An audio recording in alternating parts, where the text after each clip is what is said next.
I mean, you want to talk about a walking, breathing copyright nightmare? This is it. Hello, everybody. My name is Austin Randolph. Just the housekeeping. This is a brand new channel. This is something still new that I'm trying out. So if you enjoy this, if you get some info, some knowledge from this video, make sure you subscribe, like, share, follow me on TikTok, same username, do all the good stuff for the metrics. I would appreciate it. So the piece of wood that is the topic for today is my 1980 Greco Les Paul Custom. And just a quick little bit on the lawsuit era of Les Pauls, the Japanese copies from the late 70s, 80s, I think all the way through the early 90s. And just kind of a little bit on why I don't get that they're not more popular. So I've owned a good number of Epiphones in my day. I'm a fan of a good Les Paul. And I was scrolling through Reverb one day, and everybody had always talked about the Japanese Les Paul copies, about how amazing they were, about blah, blah, blah, blah, blah. So I took a gamble and bought one. I put an offer in on this, and I ended up getting this guitar for $399 from some dude in Tokyo. And I'm pretty sure this is like what he does for like a side hustle kind of a thing, because when it got to me, all the gold hardware is new, and it obviously the body's original. Serial number, I'll just show you guys really quick.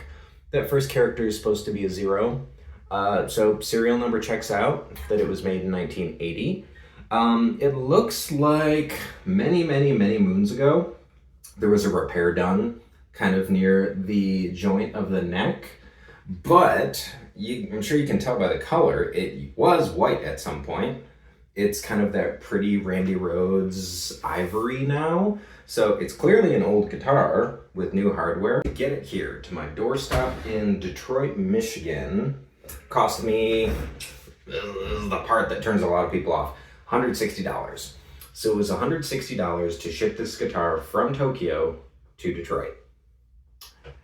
I expected it to be about that. What I didn't expect is this guitar got here in 5 days. Like, I thought it would be sitting on a boat for a while, then at the big port in LA for a while. No, it clearly got on a plane on day one and made it here in 5 days. I've had shit that I order from like California take 7 business days to get here through the post office. But UPS got it here for $160 in 5 days, which I think is kind of remarkable. A couple of things about the guitar itself.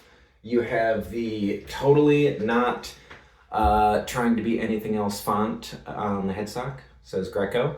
You have the totally not trying to be anything else diamond with the one additional line in the middle. But just the guitar on a whole, a couple of things that stuck out to me. I've owned a couple Les Pauls. Right now I have a Gibson Les Paul Studio from a few years ago. So I'm not a stranger to Les Pauls. So a couple of things that stood out to me about this guitar. The neck profile. The neck doesn't feel like a normal Les Paul neck. It feels like an old guitar neck. What I mean by that, compound radius neck, but there's a definite V shape that goes through it that not as extreme as something like a acoustic guitar from the 70s. My grandpa had one that has a really pronounced V. This is more subtle. It took a little bit of getting used to, if I'm being like totally honest, but I don't mind it at all now. It's fits comfortable in the hand. It's a fat neck, but it's nothing unmanageable. It's nothing insane. I've played like what are supposed to be like 50s spec Gibson Les Pauls with bigger, fatter necks than this, that frankly, they can get a little uncomfortable, at least for the kind of playing I do. Number 2 that kind of stuck out to me, pickups. They don't really sound like what I think of when I think of Les Paul pickups. I know that they're supposed to be spec'd right after like your golden age Les Pauls, right, that have the OG patent pending PAF humbuckers in them. Really, really bright and crispy and open. Not so, I've played a good number of Les Pauls that almost tend to have like a compression built in, not built in, but the pickups have almost like a compressing kind of quality. These don't have that. They're open, they're crisp, they're bright, and it took some getting used to and a little bit of tweaking in your EQs, but God, I think it sounds really, really good. There are one or two things where you can tell that this was a cost-cutting kind of guitar. They weren't going full bore into trying to replicate a Les Paul Custom in 1980 by doing it by the book the way Gibson does. A couple of things is that the finish, I don't know if the finish is nitro or poly. I can't tell by the smell. I know it's funny, but Gibson nitro finishes always have a smell. I can't tell by the smell. There's a dent back here that feels like it's into a thick kind of finish, not right into the wood like it would be on a nitro, but that's out of my realm of expertise, so I'm not gonna hazard a guess on that. So it's a finish, and then this thing's weird, right? This is a bolt-on neck. Normally, I hate a Les Paul or a Gibson style guitar with a bolt-on neck, but normally when you see one, it's got the plate and the 4 screws that obviously connect the neck to the body. This just has one big recessed screw, so it looks like this neck fits down into this joint here, and then I think it's just one big ass screw, but because of the way it's recessed into the back of the body, I really don't mind it. You can't feel it against you, and for some reason when I see that plate with the screws on a Gibson style guitar, I associate that, and this is probably just a me thing, but I associate that with cheap, like Epiphone special kind of a thing. I am going to play a little bit. What I'm playing through is Fender Bassbreaker 15. When you're hearing the drive sounds, it's coming out of my Wampler Tumnus. And that's really it. So I'm gonna play around for a little bit, get some cleans, get some crunchy good leads, and then I will give you guys a quick little debrief, and then that'll be it.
So, $399, $160 to ship it.